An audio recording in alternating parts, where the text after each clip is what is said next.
So imagine taking an allergy pill, right? You just want to breathe a little easier during pollen season. But then a few days later, you find yourself experiencing this profound, totally unexplainable depression. Yeah, or um, taking a pill to calm down a hyperactive bladder and then realizing a few hours later that your mouth is so dry you physically cannot produce saliva. Exactly. It's wild. Today, we're taking a deep dive into this really fascinating, honestly, kind of terrifying reality of clinical pharmacology. Because the truth is, there is simply no such thing as an isolated medication. No, not at all. And that's exactly what our sources for today's show. We've got this dense medical document, these pharmacological profiles, and the clinical data reveals a reality that, often just gets lost in standard medical conversations. Right. Our mission today is to decode the secret language of these meds, how they actually manipulate the delicate ecosystem inside of you.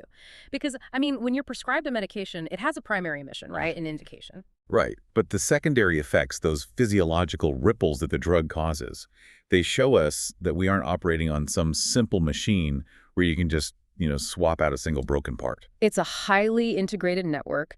I like to think of your body like an incredibly complex vintage soundboard in a recording studio. You've got tens of thousands of individual sliders. That's a great way to picture it, actually. Yeah, and so when you have a medical issue, the goal is just to push one slider up to fix that specific problem. But because the soundboard is decades old and entirely cross-wired, pushing that one slider up unexpectedly drops the treble on another track. Or it changes the bass over here, and suddenly you've got screeching feedback on three completely different channels. Exactly. You're targeting the lungs, but you're accidentally sending an electrical signal to the brain or to the gut. Which is why operating on that vintage soundboard requires knowing exactly which wires are crossed. So, if we're looking at this giant biological soundboard, I feel like the most frequently adjusted sliders have to deal with fluid dynamics, right? Manipulating blood pressure. Oh, absolutely. It's a cornerstone of modern medicine.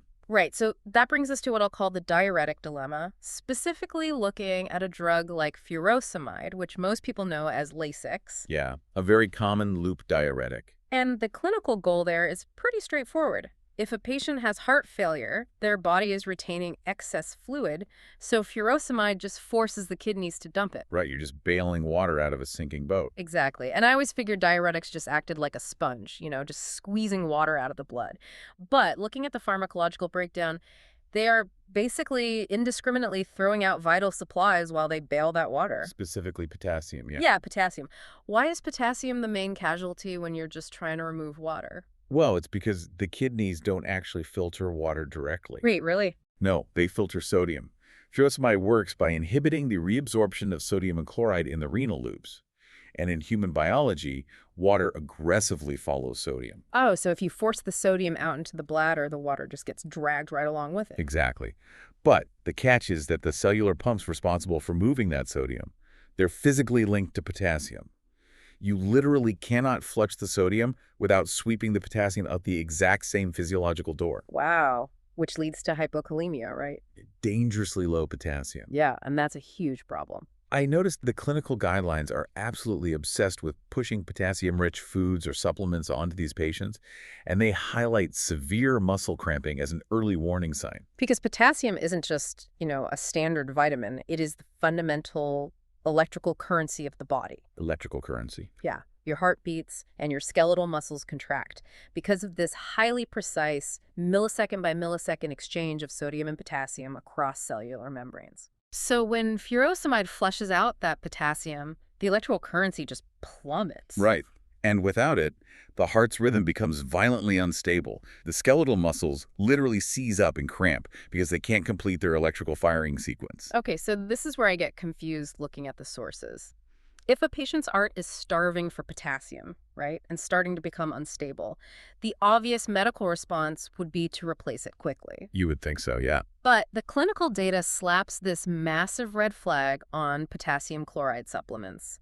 It says they must never, under any circumstances, be given via an IV push, like pushed in fast. Never.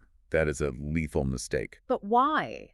If a patient is in an active crisis, wouldn't you want to flood the system with the exact nutrient they're missing? You'd assume speed is the priority, sure.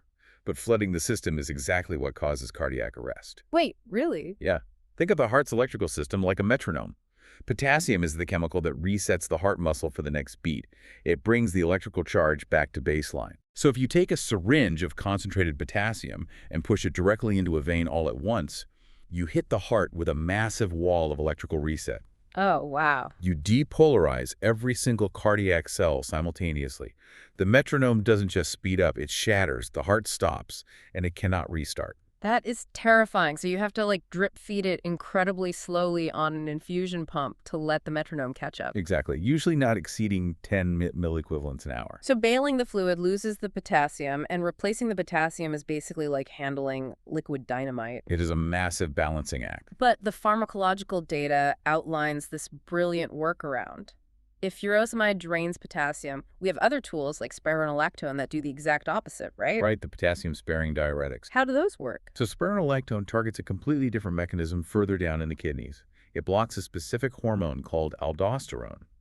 Okay. And by blocking aldosterone, it still forces the body to get rid of the sodium and water, but it chemically locks the potassium inside the body. Which creates this really fascinating seesaw effect when we look at combination drugs used for blood pressure. Oh, the combination pills are brilliant. Yeah. Yeah. Because you have a drug like hydrochlorothiazide, which powerfully lowers blood pressure but aggressively drains potassium.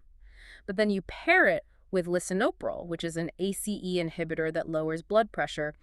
But its weird chemical quirk is that it forces the body to retain potassium. Putting them together in a single pill is just an elegant piece of biological engineering. It perfectly balances out. Exactly. The potassium draining effect of the first drug and the retaining effect of the second drug, they just cancel each other out. The slider for potassium stays locked right in the middle, while both drugs work in tandem to aggressively pull down the slider for blood pressure. It's plumbing perfection. But, sometimes the plumbing requires a sledgehammer instead of a scalpel. Oh, absolutely. Especially in emergencies. Yeah, the clinical profiles highlight magnesium sulfate, which is used for eclampsia.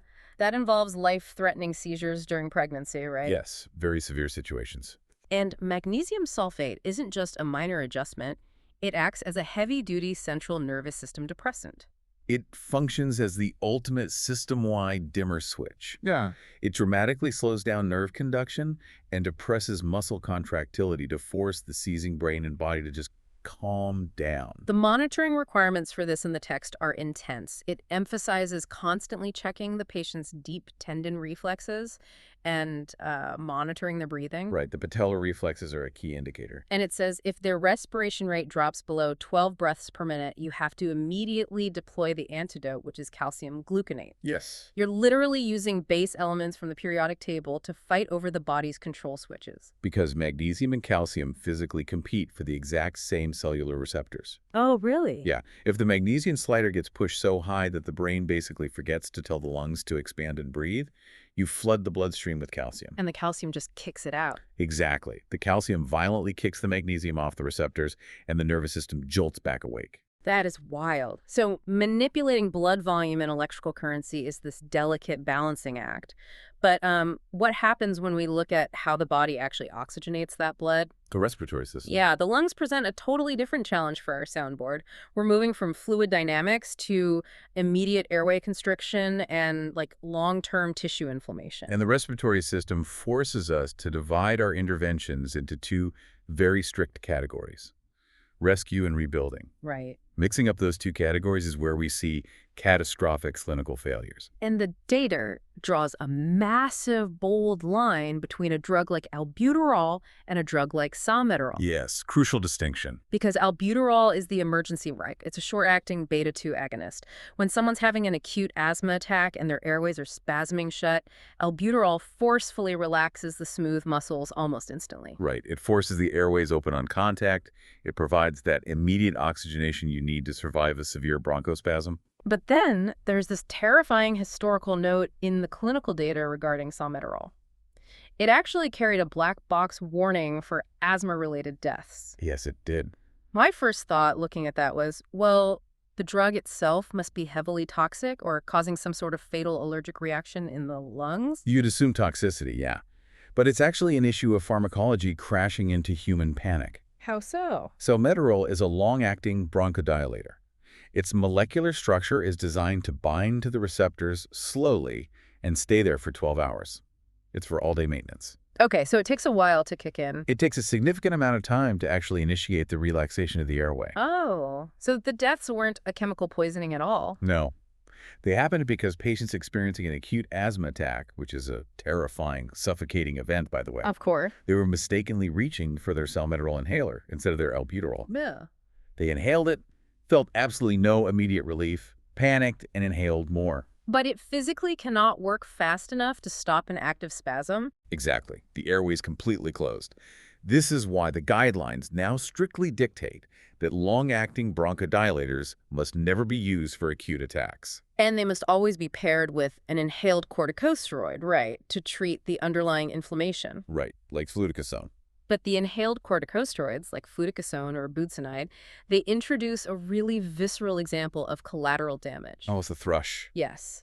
The instructions mandate that after using a steroid inhaler, the patient must thoroughly rinse their mouth out with water, because if they don't, they develop oropharyngeal candidiasis, which is oral thrush. Right, because corticosteroids are powerful immunosuppressants. Their job is to tell the immune system in the lungs to stand down, right? Exactly, to stop causing inflammation.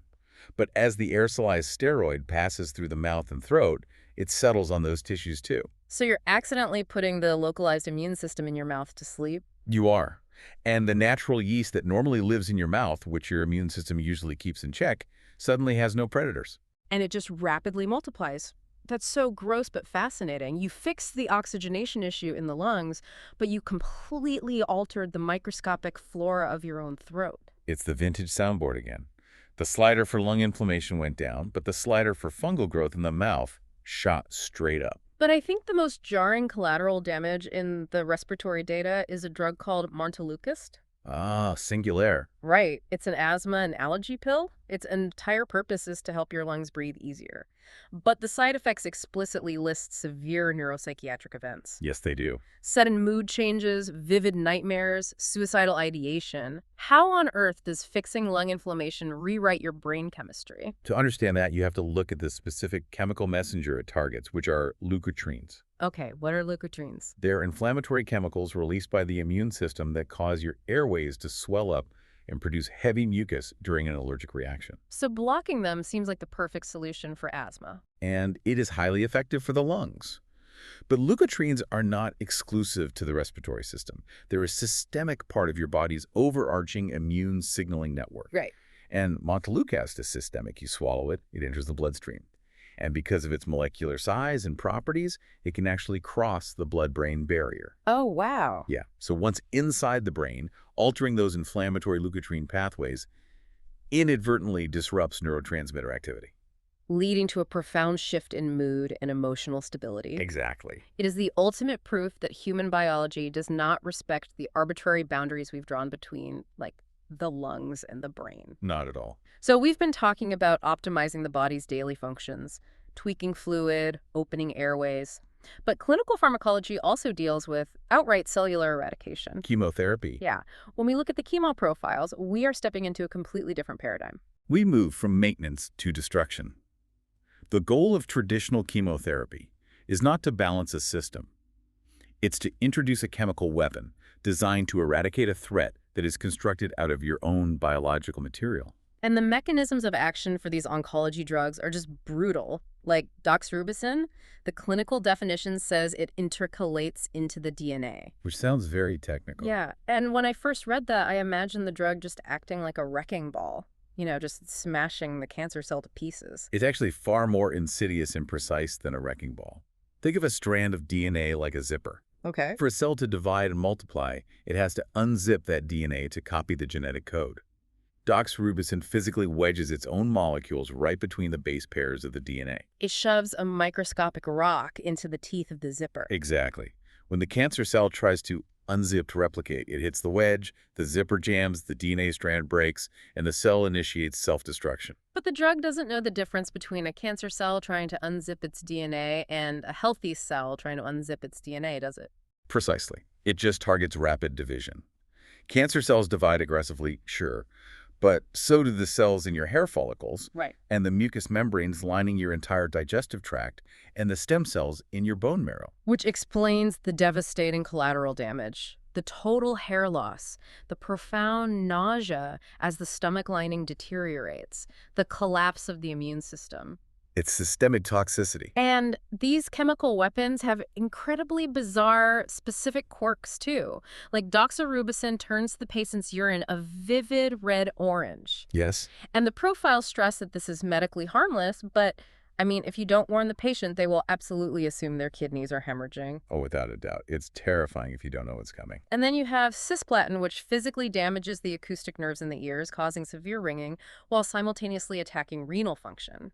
And we really have to mention vincristine Oh, yeah. because it binds to the cellular scaffolding to stop division, but it's classified as an extreme vesicant. Meaning what exactly? Meaning, if the line slips out of the vein by even a millimeter and that drug leaks into the surrounding tissue, it chemically burns and destroys the flesh on contact. The handling protocols for vincristine are just terrifying.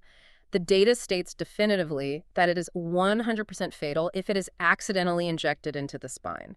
Intrathecally. Yes. It attacks the central nervous system with such ferocity that there is no antidote, no recovery. It is an automatic death sentence. You are quite literally handling localized chemical warfare. Mm. And once you've deployed these weapons and carpet bombed the body, you are left with a biological wasteland. Which requires immediate reconstruction. Right. The rapid reconstruction crew. So the profiles outline a drug called filgrastim, which artificially stimulates the body to produce new white blood cells to rebuild that decimated immune system. Neupogen is the brand name. Yeah. Right. But the primary adverse effect reported by patients is deep, agonizing bone pain. And I originally assumed bone pain was just a generic aching side effect like getting a headache from a medication. The pain isn't a neurological side effect at all. It is architectural. Architectural. Yeah. White blood cells are manufactured inside the spongy marrow of your large bones, your femur, your sternum, your pelvis. Okay. Filgrastim essentially kicks the doors of the bone marrow factory open and demands hyperdrive production. Oh, wow. So the marrow literally physically expands as it rapidly churns out millions of new white blood cells. That swelling creates immense physical pressure outward against the rigid, unyielding casing of the bone. It is weaponized growing pains. That's a very accurate way to put it. Then you have the companion drug, epoetin alpha, which stimulates red blood cell production to treat the severe anemia caused by the chemo. Yes. Now, if a patient is severely anemic, making more oxygen-carrying red blood cells seems like an absolute clinical win. You'd think so. But there's a glaring black box warning in the text. If epoetin alpha pushes the patient's hemoglobin levels above 11 grams per deciliter, it dramatically increases the risk of heart attacks, strokes, and death. It does. Is the drug itself toxic to the heart muscle? No, it doesn't damage the heart muscle at all.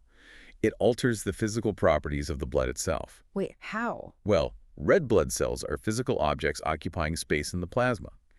If you artificially stimulate the body to manufacture too many of them too quickly, the blood literally becomes thicker. The viscosity increases. Oh, so you're basically turning water into syrup. Exactly. And trying to pump thick syrup through the microscopic blood vessels of the heart or the delicate vascular network of the brain, it requires immense pressure. The syrup catches, it slows down, and it clots. Right. You successfully cure the anemia, but the resulting biological traffic jam causes a massive cardiovascular event. Wow. I mean, it makes sense that heavy-duty chemical weapons like chemo cause massive collateral damage, but what is truly unsettling to me is seeing this exact same interconnectedness in seemingly mundane, everyday medication. Oh, absolutely. The things people take just to get through the week. Right. The most common medications often reveal the most surprising systemic cross-wiring. Take the colorful world of urinary tract infections, for instance. Ah, phenazopyridine. Yes, pyridium. It's the standard analgesic for UTI pain. If you ever had the agonizing burning of a UTI, this is the pill that stops it. It is highly effective for pain. But the physiological quirk is legendary. It turns your urine bright, neon orange. Not just dark yellow. Neon.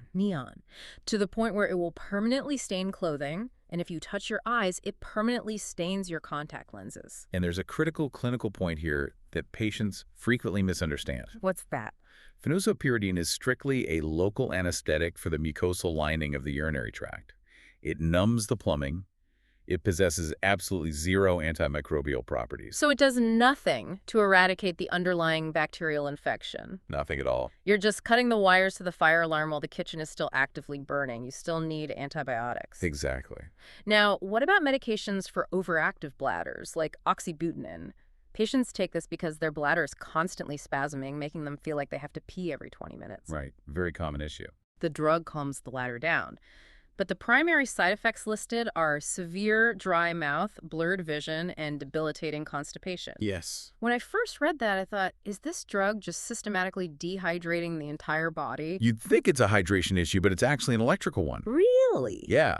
Oxybutynin belongs to a class of drugs called anticholinergics. They block a specific neurotransmitter called acetylcholine. Okay, what does acetylcholine do? In the human body, it is the master switch for the parasympathetic nervous system, the rest and digest network. Ah, so the network responsible for making saliva, moving food through the intestines, and contracting the bladder to urinate. Precisely. To stop the hyperactive spasms in the bladder, you have to block acetylcholine. But when you swallow that pill, it doesn't just travel to the bladder, it circulates systematically. So it blocks acetylcholine everywhere. Everywhere. It blocks it in your salivary glands, entirely shutting down saliva production. It blocks the receptors in your intestines, halting digestion and causing constipation. It blocks the receptors in your eyes, blurring your vision. You're trying to fix a tiny leak in the bathroom sink, but the only way to do it is to shut off the water main to the entire house. Shutting off the water to the whole house. That is the vintage soundboard in its purest form. It really is. Here's another bizarre connection from the sources. Metformin. Ah, the classic diabetes drug. Right. It is the gold standard, first-line medication for type 2 diabetes. Millions of people take it daily to control their blood sugar. Yet the clinical protocols aggressively mandate that metformin must be stopped before a patient undergoes an imaging procedure, like a CT scan that uses intravenous contrast dye. And it can't be restarted for 48 hours. Yeah. Why does a drug designed to manage blood sugar care about X-ray dye? It is a brilliant systemic safety check. See, metformin is metabolized and cleared from the body almost entirely by the kidneys. Intravenous contrast dye is a very heavy, complex molecule that is extremely taxing on the kidneys to filter out.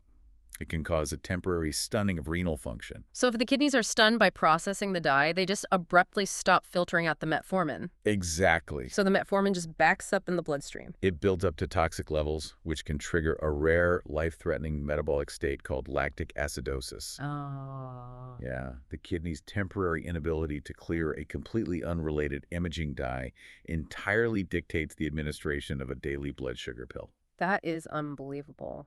Let's look at one final connection, ondansetron, widely known as Zofran. An incredibly common anti-nausea medication. Arguably the most effective medication we have for severe nausea. But we generally associate the chemical serotonin with the brain, right? It's the happy chemical. Right. But Zofran actually works by blocking serotonin receptors. Why are we blocking serotonin to stop someone from throwing up? Because the popular understanding of serotonin is just incomplete. The vast majority of your body's serotonin, up to 90% of it, is not in your brain. Wait, really? Where is it? It's located in your gastrointestinal tract.